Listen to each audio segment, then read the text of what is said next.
नमस्कार, मैं सुरांधा शेखर आप सभी दर्शकों का अन्नदाता कार्यक्रम में स्वागत करती हूं। हमारे देश का किसान जन का पोषक है, वो श्रम का देवता है, अन्नदाता है। उसमें ही भारत की आत्मा निवास करती है। ऐसे ही किसानों की प्रगति के लिए हम खेतीबाड़ी से जुड़ी हुई बहुत सी नई लाभकारी जानकारियां हर रोज सुबह लेकर आते हैं। तो चलिए कार्यक्रम शुरू करने से पहले देखते हैं क्या है आज के अन्नदाता में। पानी की किल्लत दूर करने में उपयोगी है फार्म पॉन्ड।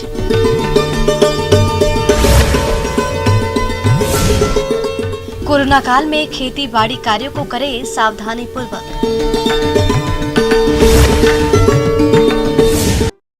देश में जल संकट काफी खतरनाक स्तर पर पहुंच चुका है। यदि हमने अभी से इस समस्या पर ध्यान नहीं दिया तो आगे चलकर यह समस्या और भयावह रूप ले लेगी। और आज कुछ ऐसी ही समस्या से जूझ रहे गांव गुढ़ा सुरजन जयपुर के किसान शिवराम यादव से मिलवाने जा रहे हैं, जो वर्षा जल को फार्म पॉन्ड में संग्रहण करके अपनी फसलों में काम ले रहे हैं। तो इन्होंने वर्षा जल संग्रहण की क्या तकनीक अपनाई, आइए जानते हैं खुद इन्हीं से। कि मैंने 2019 या 20 में फार्म पॉन्ड खोदा था। पानी की बहुत ज़्यादा किल्लत है हमारे यहाँ पे। पहले बोरिंग किया मैंने, बोरिंग 2-3 बोरिंग खाली निकल गए, पैसे बर्बाद हो गए। लेकिन मेरे भाई था परिवार में रामचंद्र यादव, उन्होंने मेरे को बुलाया और उन्होंने मेरे को राय दी। राय देने के बाद मैंने फार्म पॉन्ड खोदा और 2019 में मैंने खोदा था। खोदने के बाद में मेरा बरसात से भर गया फार्म पॉन्ड। उससे मैंने जो गेहूँ की खेती की, सब्जी में बढ़िया पैदावार की, जो गेहूँ बढ़िया पैदावार हुई मेरे। और मैं एक और खोदने की सोच रहा हूँ, भाई अपने एक और खोद ले। जल ही जीवन है, बिना जल के जीवन की कल्पना नहीं की जा सकती। और अपने प्रदेश में पानी की तो और गंभीर समस्या है, जिसे देखते हुए एक किसान ने इसके समाधान के लिए खेत से वर्षा जल को व्यर्थ बह जाने से रोकने के लिए अपने खेत पर फार्म पॉन्ड बनवाए और इसमें वर्षा जल संग्रहित करके फसलों की सूक्ष्म विधियों से सिंचाई करके अधिक पैदावार ले रहे हैं। तो एक नजर डालते हैं इनके फार्म पॉन्ड के आकार और लागत पर।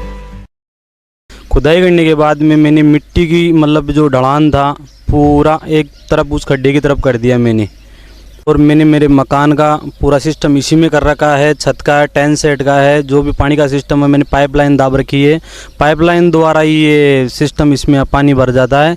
और ये जानवरों के लिए मैंने यहाँ पे जाली बाउंड्री कर रखी है। हमारा पशु है, गाय है, जैसे भी है, मैंने ये जाली लगा दी। जाली लगाने के बाद में हमारा पशुओं का जो भी सिस्टम था वो बंद हो गया। और मेरे जानवरों को जो नहलाने का सिस्टम है वहाँ का सिस्टम मैंने यहाँ पे कर रखा है। जो अपन नहाते हैं, हाथ पैर धोते हैं, उसका पानी का सिस्टम भी अपन ने यहाँ पे कर रखा है। इसकी 85x85 इसकी लंबाई चौड़ाई है, 11 फुट इसकी गहराई है। इसको एक बार बढ़ने के बाद में कम से कम मैं 8 से 10 बीघे में ड्रिप से सब्जी कर लेता हूँ मैं। और बहुत बढ़िया फ़ायदा है इस चीज़ का। मैं भाई लोगों को सलाह देना चाहता हूँ कि ये दाऊ फार्म पॉन्ड खुदाए और इसका यूज़ में ले। ये बहुत बढ़िया चीज़ है भाई आने वाले टाइम के लिए। और ज़मीन का जो पानी है उसको छोड़ दो और वो पीने के लिए काम में लो और इसको खेती के लिए फार्म पॉन्ड खुदा लो। फार्म पॉन्ड को खेती में काम में लो आप। ये किसान भाई खेती के लिए वर्षा जल संग्रहण के लिए शासन द्वारा मिलने वाले अनुदान को लिया, जिससे इन्हें फार्म पॉन्ड में वर्षा जल का संग्रहण करना और आसान हो गया और पानी की किल्लत से छुटकारा मिल गया। इतना ही नहीं, ये बिजली और डीजल की समस्या से बचने के लिए सोलर पावर पंप भी लगवाए हैं, जिससे फसलों की सिंचाई करना काफी आसान हो गया। पहले मेरे पास इंजन का टूल पंप था। इंजन का टूल पंप गया, उसमें खर्चा ज़्यादा आ गया। खर्चा ज़्यादा आने के बाद मैंने 7.5 HP का सोलर लगाया है। सोलर में क्या है, दिन को चला लेते हैं, रात को अपन को जरूरत पड़ती नहीं है। और बहुत बढ़िया सिस्टम ये 7.5 HP का सोलर है। उससे मैं नोजल चलाता हूँ, 20-22 नोजल चलाता हूँ। और ड्रिप में मैं 10 बीघे में एक साथ यूज़ में लेता हूँ, कम से कम 10 बीघे में मैं लागत का जो सिस्टम है उसमें 1,70,000 मेरे लगे, जिसमें 1 लाख रुपये तो पन्नी आ गई। और मैंने 45,000 रुपये JCB वाले को दिया और 25 से 20,000 रुपये का मेरे ये सिस्टम जाली वाली खंभे ये आगे तार आ गए, जिसमें मैंने गवर्नमेंट ने मेरे को 90,000 रुपये दे दिए। 90,000 रुपये में से मेरे पास से लगे 80,000 रुपये। और बहुत बढ़िया सिस्टम है ये। ज़मीन का पानी, भूमिगत पानी ख़त्म हो गया है। और जो ये अपन चौमासे की खेती करते हैं वो तो बरसात से हो जाती है। और जो अपन चौमासे के बाद में जो खेती करते हैं, सर्दी वाली खेती करते हैं, वो फार्म पॉन्ड से करें। और कम से कम मेरे हिसाब से ड्रिप से करना चाहिए। ड्रिप से 90% बचत होती है पानी की। और इसमें सिस्टम ये क्या है, अब आप पन्नी लगाओ तो पन्नी लगाना हो तो आपको ISI मार्का की लगवानी है और बढ़िया जांच करके लगानी है 500 माइक्रोन की, और बहुत बढ़िया चलता है ये सिस्टम। मेरे हिसाब से इसकी 5 साल की गारंटी है इस चीज़ की, और बहुत ही बढ़िया बेनिफिट है इस चीज़ में, आपको करवा लेना चाहिए। ब्रेक के बाद आप सभी दर्शकों का अन्नदाता में स्वागत है। चलिए अब रुक करते हैं अगली कड़ी की ओर। प्रदेश में विभिन्न फसलों की खेती की जाती है और फसल की सही देखरेख करना जरूरी होता है, लेकिन इस समय कोरोना वायरस के चलते सभी कार्यों को समय पर कर पाना काफी मुश्किल साबित हो रहा है। इसलिए कोरोना काल में खेती बाड़ी के कार्यों को किस प्रकार से करें, आइए जानते हैं डॉक्टर गोंदराम मार्डी से। जैसा कि हम जानते हैं, हमारा भारत कृषि प्रधान देश है और इन दिनों हम लोग एक महामारी से जूझ रहे हैं, प्रयास कर रहे हैं जीतने का, और आने वाले दिनों में ज़रूर हम लोग जीत हासिल कर लेंगे। लेकिन अभी हम लोगों को लड़ाई जारी रखना है। हमारे जो किसान बंधु हैं इनसे घबराए नहीं और सोशल डिस्टेंसिंग को प्राथमिकता दे रहे हैं, दें। और जो भी कृषि कार्य है, जैसे बीज का बुआई हो या निकाई गुड़ाई हो या फसल की कटाई हो, उसमें सोशल डिस्टेंसिंग का पालन करें और ज़रूर हम लोग जीतेंगे इस लड़ाई से और अच्छी खेती को हम लोग प्राप्त करेंगे। खेत में कार्य करते वक्त किसानों को यह ध्यान रखना चाहिए कि वो साबुन से हाथ जरूर धोते रहें। इसके अतिरिक्त खेत में खाद या फिर कीटनाशक के अलावा अगर बोरी आदि में कुछ आवश्यक सामग्री ले जा रहे हों तो उसे सैनिटाइज जरूर कर लें। तो वहीं खेत पर कोई अनजान श्रमिक आ जाए तो फिर उसे खेत पर आने से रोकें ताकि इस वायरस के संक्रमण को रोका जा सके। और जैसा कि किसान बंधु अब तक अवगत हो चुके हैं कि इस बीमारी में सोशल डिस्टेंसिंग का और सैनिटाइजिंग का बहुत ही महत्व है। वो जो भी उपकरण यूज कर रहे हैं निश्चित तौर पर अपने भी यूज करते हैं, दूसरे किसानों को भी देते हैं। तो ये अगर कोई किसान यूज करता है उसको पहले सैनिटाइज कर ले, अपने को सैनिटाइज कर ले, उपकरण को सैनिटाइज कर दे, उसके बाद ही दूसरे किसान बंधुओं को दें। इसके अलावे अभी हमारे बहुत सारे किसान बंधु पशुपालन से जुड़े हुए हैं, तो अगर वो जहाँ पर पशु को रखे हुए हैं वहाँ यदि वो प्रवेश कर रहे हैं तो प्रवेश करने के पहले अपने आप को सैनिटाइज करें और मास्क जरूर पहने, ग्लव्स जरूर पहने, पैर में कोई वाटरप्रूफ का जूता अवश्य हो, और साथ साथ जो भी हमारे पशुधन उनके लिए जो भी उपकरण यूज किया जा रहा है उसे भी जरूर वो सैनिटाइज कर लें। और जहाँ तक किसान बंधुओं के उत्पाद का बात है, आराम से बाज़ार ले जाके बेचें। कहीं भी किसी तरह का अगर दिक्कत हो रहा हो तो स्थानीय प्रशासन से संपर्क करें ताकि उन्हें पास निर्गत किया जा सके। और इन सब बातों को ध्यान में रखते हुए आराम से सोशल डिस्टेंसिंग का पालन करते हुए नज़दीक के बाज़ारों में उनको बेच सकते हैं। एक ही ड्रेस को रोजाना न पहने, काम खत्म होने के बाद कपड़ों को अच्छी तरह से धोकर तेज धूप में सुखाकर ही इस्तेमाल करें। साथ ही हो सके तो मशीन एक बार उपयोग में लाने के बाद दोबारा इस्तेमाल करने से पहले अपने हाथ साबुन से जरूर धो लें। खेत में फसल काटते, खाना खाते समय एक दूसरे व्यक्ति के बीच कम से कम 3 मीटर की दूरी होनी चाहिए। खाने पीने के बर्तन अलग रखें और हाथों को साबुन से अच्छी तरह से साफ करें। नियमित रूप से साबुन या अल्कोहल वाले हैंड सैनिटाइजर से हाथों को धोते रहें। खांसते और छींकते समय अपने नाक और मुंह को ढक कर रखें। अगर आप बीमार हैं तो खुद को परिवार के सभी लोगों से अलग कर लें और तुरंत डॉक्टर की सलाह लें। दूसरे लोगों से भी उचित दूरी बनाए रखें। काम होने पर घर पर रहें, सुरक्षित रहें। इसके अलावा अभी एक जगह से दूसरे जगह जो हमारा कृषि उत्पाद का ट्रांसपोर्टिंग हो रहा है, ट्रांसपोर्टिंग के समय में भी ध्यान देने की बात है कि जो भी हमारा कृषि उत्पाद है उसको अच्छी तरह से पैकिंग करें ताकि उसमें किसी भी तरह का संक्रमण का संभावना ना रहे। और दूसरे राज्यों में या दूसरे जिलों में जो हमारा कृषि उत्पाद जा रहा है वह बिल्कुल संक्रमण मुक्त होकर के ही जाए, ताकि हमारा जो एक बहुत बड़ा कंज्यूमर का जो चेन है उसको किसी भी तरह का संक्रमण का संभावना ना रहे। इसके अलावा अभी सन्निकट हमारा जो खरीफ का मौसम है, किसानों को मैं बता देना चाहूँगा कि खाद बीज दुकान या जो हमारा फर्टिलाइज़र का ट्रांसपोर्टिंग में कहीं भी किसी भी तरह का रोक नहीं है। और विगत वर्षों की भांति इस वर्ष भी सभी दुकानों में फर्टिलाइज़र का, बीजों का आवागमन होगा और वो वहाँ से क्रय करके हमारा जो आने वाला खरीफ मौसम है उसमें वो खेती। ब्रेक के बाद एक बार फिर से आप सभी दर्शकों का अन्नदाता कार्यक्रम में बहुत बहुत स्वागत है। बढ़ते हैं अगली प्रस्तुति। हमारे प्रदेश के जो किसान भिंडी की खेती कर रहे हैं, उनकी फसल फलन की अवस्था पर है, लेकिन इस फसल में सिंचाई, उर्वरकों का प्रयोग और पौध संरक्षण उपायों का करना बहुत जरूरी है। तो किसान भाई इन्हीं सब कार्यों को किस तरह से करें, इस बारे में जानकारी दे रहे हैं डॉक्टर यूडी सिंह। भिंडी एक ऐसा फसल है जिसको खरीफ और रबी के बीच में एज ए जैद क्रॉप हम लोग लेते हैं, उसके बाद बरसात के समय में भी लेते हैं।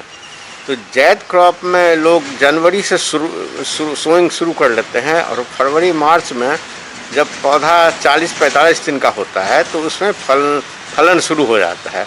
और ये बहुत ही मुनाफे का फसल है, भिंडी कैश क्रॉप है वर्चुअली।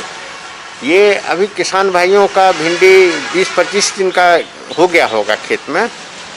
और सबसे पहले तो हम उर्वरक का बात करते हैं। ये प्रति हेक्टेयर जो इसका अनुशंसित मात्रा है 80 किलो नाइट्रोजन, 60 किलो स्फुर और पोटैश, और इसमें स्फुर पोटैश और आधा नाइट्रोजन इसको बेसल डोज में जब सोइंग करते हैं उस समय देते हैं। और बाकी आधा नाइट्रोजन जो है यूरिया के रूप में जब पौधे 20-25 दिन के हो जाते हैं या पहली तुराई शुरू हो जाए तो उस समय में हम उसमें नाइट्रोजन का व्यवहार करते हैं, एज यूरिया करते हैं उसमें। इस मौसम में भिंडी की फसल में कई तरह के खरपतवार उगाते हैं जो फसल से खाद, पानी और प्रकाश एवं पोषक तत्वों से प्रतिस्पर्धा करने के साथ साथ कीट रोगों को आश्रय देते हैं, जिससे फसल की बढ़वार बाधित होती है और आने वाले दिनों में बहुत कम उपज मिलती है। इसलिए भिंडी की फसल में खरपतवारों का नियंत्रण कब और कैसे करें, आइए इस बारे में जानते हैं।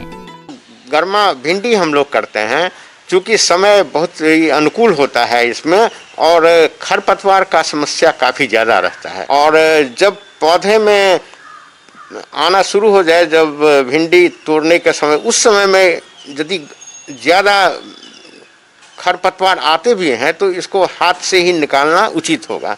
और ये गर्मी का समय है, इसमें अक्सर खेत में पानी की समस्या हो जाती है, तो इसलिए ये देखें कि नमी बनी रहे खेत में और इरिगेशन इसमें हम लोग 4 दिन 5 दिन के अंतराल पर करते रहें। किसान भाइयों, आज के समय में भिंडी की फसल भी कीट और रोगों के प्रकोप से अछूती नहीं है। तो भिंडी की फसल को कौन कौन से कीट और रोग नुकसान पहुंचाते हैं और किसान उन्हें कैसे पहचाने तथा लक्षण के अनुसार कौन सी दवा का प्रयोग करें, आइए इस बारे में जानते हैं। और इस फसल में नॉर्मली कीड़े और बीमारियां बहुत कम आते हैं। तो भी यदि कोई किसान लेट से सोइंग कर रहे इसमें किए हैं भिंडी का, तो उसमें एक खास बीमारी होती है येलो मोज़ैक। वो जो पीला चितकबरा जैसे पत्ती में हो जाता है, मोज़ैक वायरस डिजीज से होता है। और इसके लिए एक वाइट फ्लाई, सफ़ेद मक्खी, ये वाहक का काम करता है। वायरस के लिए तो कोई दवा नहीं है, कोई उपाय नहीं है, लेकिन इसके वाहक को, वाइट फ्लाई को हम लोग कोई भी जो दवा है, इंसेक्टिसाइड है, डाइमेथोएट हुआ या आपका कार्बरिल हुआ या क्विनोलफॉस हुआ, इसकी अनुशंसित मात्रा दे करके इसको हम लोग कंट्रोल कर सकते हैं वाइट फ्लाई को। 1.5-2 महीने के बाद इसमें फल छेदक और तना छेदक कीड़े भी लगते हैं। उसके लिए भी आपका सिस्टमिक इंसेक्टिसाइड जो पौधे के शरीर में जाए और उसमें जो कीड़े लगते हैं उसको कंट्रोल करे। और क्विनोलफॉस नाम की एक जो इंसेक्टिसाइड है या कार्बरिल जो आप शुरू में ही हम बताए हैं, उसका व्यवहार करने से ये कीड़े को हम लोग कंट्रोल कर सकते हैं। अन्नदाता हेल्पलाइन निःशुल्क फोन संपर्क सेवा के माध्यम से आपके द्वारा पूछे गए प्रश्नों में से 1 या 2 महत्वपूर्ण प्रश्न को हम अपने कार्यक्रम में शामिल करते हैं। इसी के तहत आज का चयनित प्रश्न और उसका जवाब इस प्रकार है। आज की अन्नदाता हेल्पलाइन में जिस प्रश्न को कार्यक्रम में शामिल किया गया है उसे पूछा है गांव धोबलाई, जिला जयपुर के किसान रमेश कुमार ने। आप पशुओं में रोगों के निदान के लिए टीकाकरण पर जानकारी चाहते हैं तो रमेश कुमार जी इस बारे में जानकारी के लिए देखिए कार्यक्रम की यह प्रस्तुति।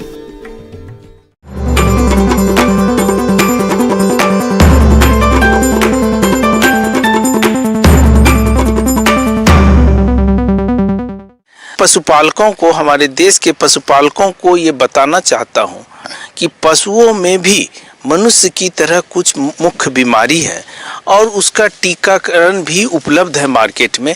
तो कौन कौन से मुख्य बीमारी है, उसके लिए कौन सी टीका देनी चाहिए, कब देनी चाहिए, उसके बारे में मैं किसान भाई को बताना चाहता हूँ। प्रदेश के जो किसान दुधारू पशुओं का पालन करते हैं उनके लिए बरसात का मौसम काफी परेशानियों से भरा होता है, क्योंकि इस समय पशु सबसे अधिक संक्रमित रोगों की चपेट में आते हैं। ऐसे संक्रमित रोगों में से आज बात कर रहे हैं गलघोटू रोग की। गलघोटू गाय और भैंसों में होने वाला एक बहुत ही घातक और छूत रोग है,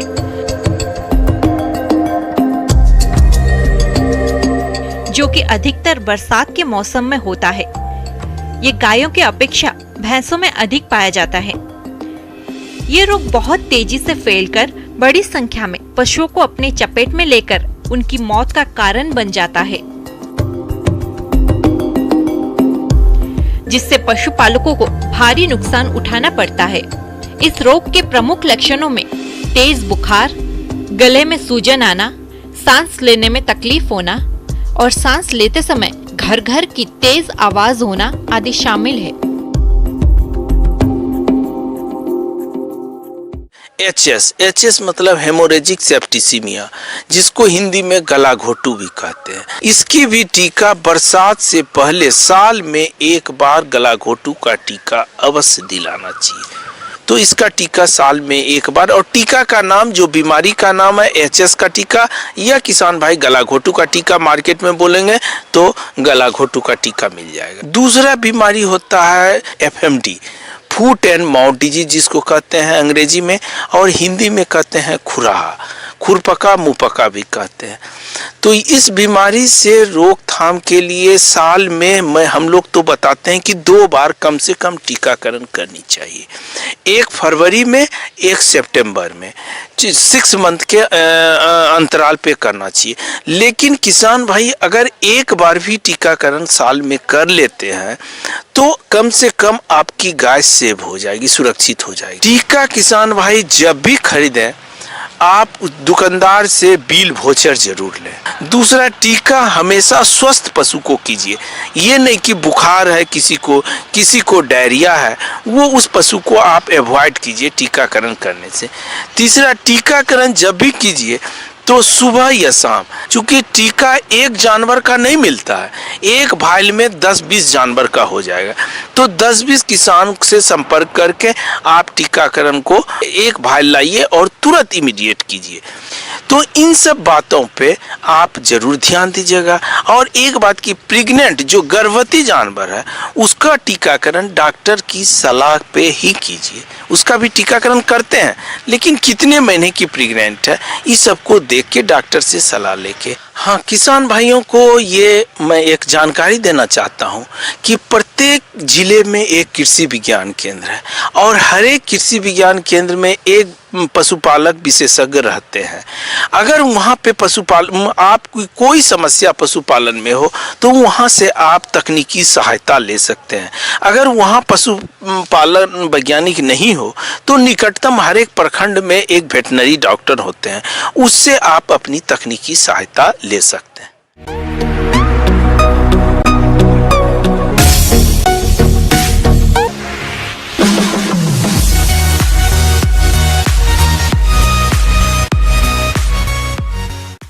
आइए अब एक नजर डालते हैं राज्य की कुछ चुनी हुई मंडियों के प्रमुख फसलों के बाजार भाव पर।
किसान भाइयों, अन्नदाता आपकी सेवा के लिए संकल्परत है। कृषि संबंधित समस्या और सुझावों के लिए आप हमें इस पते पर संपर्क कर सकते हैं।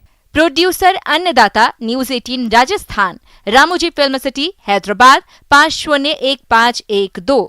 साथ ही आप हमें ईमेल भी कर सकते हैं। हमारा ईमेल है p18annadatarajaasthan@nw18.com।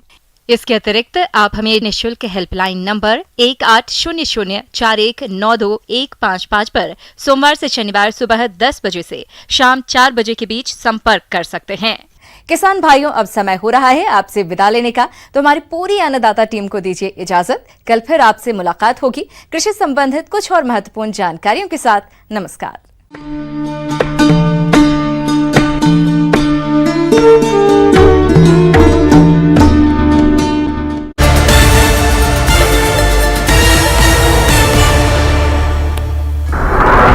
कल जारी होगी